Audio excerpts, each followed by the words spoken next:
সঙ্গে আজকের আমাদের ঢাকা মহানগর উত্তর দক্ষিণের যে নেতৃবৃন্দ এসেছেন, আরও যারা কমিটি যুক্ত হবেন, তাদের সবার প্রতি আহ্বান থাকবে এই দেশকে রক্ষা করার জন্য, গণতন্ত্র রক্ষা করার জন্য যা কিছু করা দরকার ইনশাআল্লাহ তারা সেটা আগামীতে করবে। আমাদের সবাইকে ধন্যবাদ। এই প্রশ্ন সেটি হচ্ছে যে দেশে একটি কোটার সংস্কার আন্দোলন চলছে সারা দেশে। আওয়ামী লীগের পক্ষ থেকে বলা হচ্ছে যে বিএনপি এই আন্দোলনকে ভর করে একটি অসামাজিক ব্যবস্থা পায়তারা করছে। আওয়ামী লীগ এই দাবি কি অভিযোগ করছেন? আমার বক্তব্য হলো যে এই কোটা সংস্কার আন্দোলন যারা করছে তাদের দাবি দেওয়া ন্যায্য।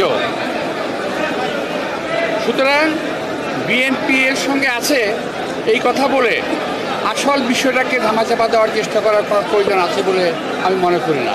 এটা তাদের একটা অপপ্রয়াস, অপকৌশল এই আন্দোলনকে অন্যদিকে ধাবিত করার জন্য। প্রিয় ভাইরা, আমরা ভয় পাচ্ছি এটুকুই যে এই আন্দোলনের ফাঁক দিয়ে আবার অন্য কোনো অপকর্ম তারা করছে কিনা, এই দেশের বিরুদ্ধে কোনো ষড়যন্ত্র করছে কিনা, এটা আমরা ভয় পাচ্ছি। এই নতুন কমিটির সামনে যুগপৎ আন্দোলন বা সরকার বিরোধী কোনো আন্দোলন, এই কমিটি আসলে কতটুকু ভূমিকা রাখবে? এর আগের আন্দোলন আমরা যে ব্যর্থ হয়েছে। না, আমি দুঃখিত, আপনার প্রশ্নের সঙ্গে আমি একমত না। বিএনপির কোনো আন্দোলন কখনো ব্যর্থ হয় নাই। এই আন্দোলনে আমাদের ছেলেরা, আমাদের কর্মীরা, আমাদের নেতারা দলে দলে জেলে গিয়েছে, এখনও যাচ্ছে, আবার বেরোচ্ছে, আবার ঢুকতেছে, গুলি খেয়েছে, আহত হয়েছে, শাহাদাত বরণ করেছে, বহু লোক আছে। সুতরাং আন্দোলন ব্যর্থ হয় নাই, বরং সরকার আন্দোলনকে নস্যাৎ করার একটা চেষ্টা করতেছে। আব্বাস ভাই, একটা হচ্ছে যে কাউন্সিল করা সম্ভব হচ্ছে না, আপনারা বলছেন বিভিন্ন কারণে। এখনো মহানগরী কাউন্সিল ছাড়াই আহ্বায়ক কমিটি গঠিত হচ্ছে, এখন অন্যান্য থানাগুলোতেও হয়তো কমিটি হবে। সেক্ষেত্রে অনেক সময় বাণিজ্য করা হয় কমিটি গঠন নিয়ে, এরকম অনেক সময় অভিযোগ আসে।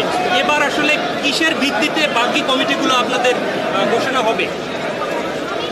আপনার প্রশ্নটার আমি সব উত্তর দিতে চাই না, কারণ প্রশ্নটা ভালো না। কমিটিতে বাণিজ্য করা হয় কথাটা ঠিক না, এটা সম্পূর্ণ একটা অলিক কথাবার্তা। কমিটি হয়েছে, কাউন্সিলে কথা, এখন আহ্বায়ক কমিটি কখনো কাউন্সিলে হয় না। আহ্বায়ক কমিটি গঠিত হয়, পরবর্তীতে কাউন্সিলের মধ্যে পূর্ণাঙ্গ কমিটি হয়, সেটা অন্য জিনিস। এটা হলো আমাদের সাংগঠনিক আভ্যন্তরীণ একটা নীতি নির্ধারণের ব্যাপার। আপনাদের সামনে এখন চ্যালেঞ্জটা কি? সরকার নতুন আপনাদের মূল চ্যালেঞ্জটা কি? আমাদের সরকার, আমার চ্যালেঞ্জ থেকে সরকার, আমাদের সরকার হলো আমাদের চ্যালেঞ্জ হলো এই সরকার যদি ক্ষমতায় থাকে এই দেশের স্বাধীনতা, সার্বভৌমত্ব, গণতন্ত্র কিছু থাকবে না। সুতরাং এই হায়নার হাত থেকে আমাদের দেশকে বাঁচাতে হবে। আপনার সবাইকে ধন্যবাদ।